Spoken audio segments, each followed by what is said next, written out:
All right, back here on First Take, back to the NFL. The AFC has 3 teams with an 8-2 record this season: the Colts, Broncos, and Patriots. The last time one of those 3 teams made the Super Bowl was the 2018 season when the Patriots defeated the Rams in Super Bowl 53. So, Jeff, I'll start with you. Which is a scarier trio, the old guard of the Chiefs, the Bills, and the Ravens, or this new guard in the AFC, the Patriots, Colts, and the Broncos? That's a great question. I'm going Colts, Broncos, and Patriots. Ooh. I think when you look at this, first of all, I think Drake May, honestly, if I had to give an MVP, I'd give Matt Stafford the MVP right now. I was busting up on Stephen A. earlier, but I would give Stafford probably the MVP. But Drake May, but Drake May. About me. No. You talk about me. Hey, listen, the show is fluid. It's fluid. A's to C's, we'll make a little change. You know what I mean? But it all says Drake May is right on that MVP conversation. He's balling. Patriots, what Vrabel has going there, big runs against the Bucs. I thought that was a massive game. Colts, most efficient offense in football right now. They find ways to win. Broncos, their defense is absolutely insane. I'm not sold on the Knicks situation quite yet in Denver. He's got some progression he needs to make under Sean Payton. But those 3 teams are legit to me, and I think they're going to. One of those, I think, is going to come out of it. I'm deviating from you. I'm taking out Denver.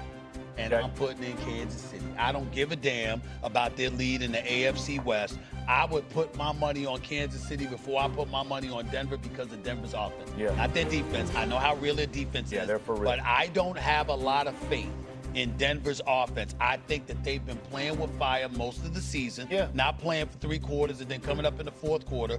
I think it's going to catch up to them. I understand that Kansas City just got handed it to them. I know they had a loss in Buffalo, but the bottom line is I believe as the season wanes, we will see a better version of the Kansas City Chiefs. In my estimation, I'm not dismissing or counting out Patrick Mahomes by 1 shot, him or Andy Reid. And I think that when you talk about the Colts, fine. You talk about New England, fine. But I'm putting Kansas City up in there. Oh, hold on. I got to ask you the question because are you saying Kansas City to win the division over the Broncos? No. I'm saying that if you're talking about the top 3 teams that I'm thinking about, right? When we talking about scary teams, somebody that'll put fear in you that they could go on a run. I'm looking at the Kansas City Chiefs. That's how I'm looking at it. Well, to be scary, you got to be in the tournament. Well, they're going to be in the tournament. You picking the Chiefs? You picking the Chiefs? Don't try that. Don't try that. Don't try to fist bump. Are you saying on national television that the Kansas City Chiefs ain't going to be in the mix? Well, Stephen A. Is that what you saying? If the playoffs started today, the Kansas City I don't think that. We got 8 weeks, man. See, that's the disrespect. That's the disrespect right there. That's the disrespect. It's fluid. Come on, y'all. This week they're out. Listen.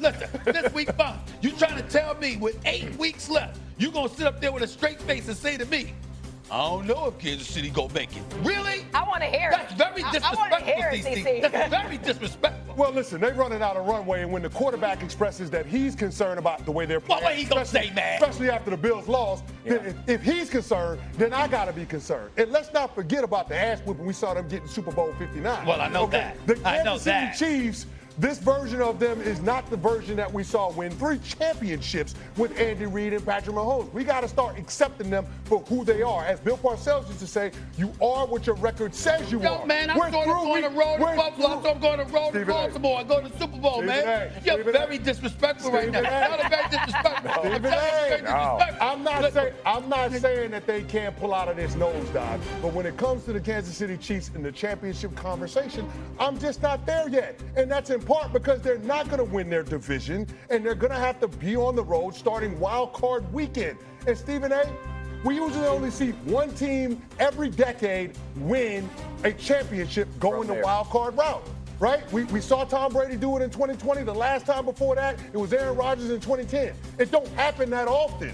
And so when we have the conversation about who's scary, I'm thinking about who has the chance to dominate the conference and win a championship and their path to being able to do so. And it's a lot easier to see the Colts, Broncos, and the New England Patriots do that than the Kansas City Chiefs, the Baltimore Ravens, and the Buffalo Bills. Listen, though, the Chiefs issue, and I know you're rubber stamping them, their offensive line better figure this out because they don't run it great. And as good as Mahomes is, man, you put pressure on them, It changes every QB. It's just a fact. No, that's true. Look, I'm not betting against the Kansas City Chiefs, though. I'm just saying. I'm talking about in the AFC. I'm not doing in the it. AFC. You ain't betting on them either, though. I will say this. I bet I will. I bet I will. Entertaining them missing the playoffs. I'm not even entertaining them missing the playoffs. No way. Kansas City is missing the playoffs. That palatial estate in Miami. All right, let's take a break. Here we got more basketball coming up. Wemby went off again last night. Is he officially the best player in the NBA? Stephen A. answers that, and it wasn't. Let's do some with Dan Graziano as we do every Tuesday. Graz has this column, as always, on ESPN.com. Let's start with this one, Dan. Is it an overreaction to say the winner of Sunday's game in Denver, Chiefs Broncos, will win the AFC West? It's not an overreaction. Look, if the Broncos win it, they're up 3.5 games on the Chiefs going into their bye. And yes, the Chargers are in this mix. I'm suspicious of them holding it together with their offensive line issues. So if the Chiefs win this game, they're a game and a half back. They've won the division 9 years in a row. Denver's going to have to go sit on that through their bye, and the Chiefs would be able to hit the gas, I think, and finish it off. I mean, when last seen, the Denver Broncos, while winning, were being booed off the field in their own stadium. Are we buying Denver here? I mean, that defense is incredible. Yeah. We certainly buy the defense, and we trust Sean Payton. I think the issue with Bo Nix is the offense is we're going to throw screens, and we're going to throw bombs. And, when the opponent stops that, we don't have any other kind of technique offensively, and that's the concern. Both can be inaccurate.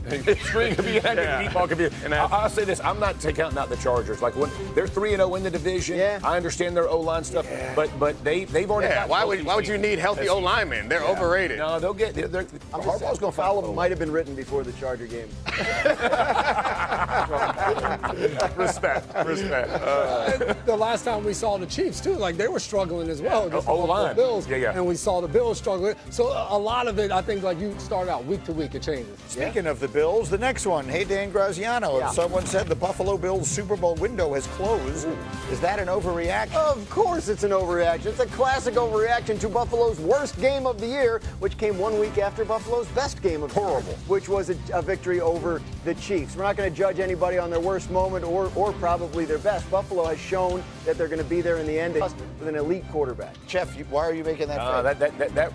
I'm nervous. I would have liked to see them pick somebody up at D-line. I understand, and I do trust McDermott. They've done a great job of getting that. They got boat race. Miami ran the rock. That's the one thing you cannot tolerate, especially coming to playoff football, that the Bills got run that much with. Shefty said they were in it for Quinnen Williams, and the Jets just wouldn't trade him within the division. That might have been a big difference.